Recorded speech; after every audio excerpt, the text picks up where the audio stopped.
In this imaginary dialogue between an employer and an applicant, you see what should be said in this situation to teach it to students of the English language.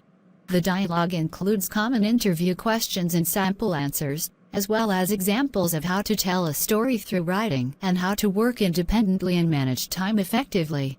This dialogue can serve as a useful example for students who are learning English and preparing for job interviews.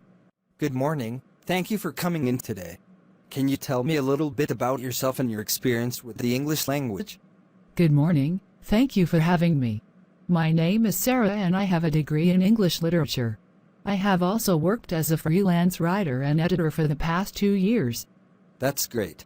We are looking for someone to work as a translator for our company.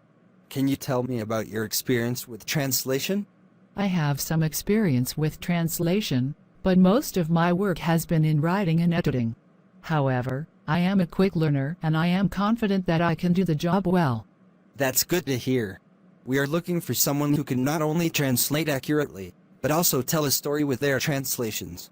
Can you give me an example of a time when you had to tell a story through your writing? Sure. One time, I was working on a project for a client who wanted a series of articles about their travel experiences.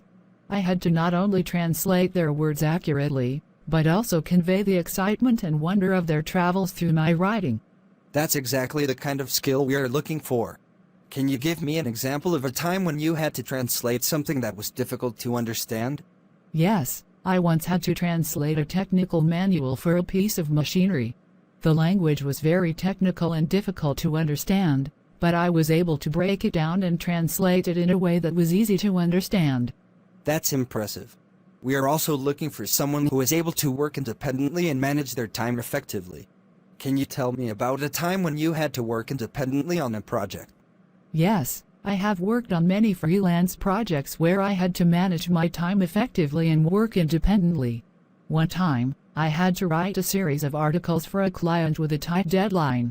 I had to manage my time effectively to ensure that I met the deadline while still producing high-quality work. Great. Based on your experience and skills, I think you would be a great fit for our company. We will be in touch soon to discuss the next steps.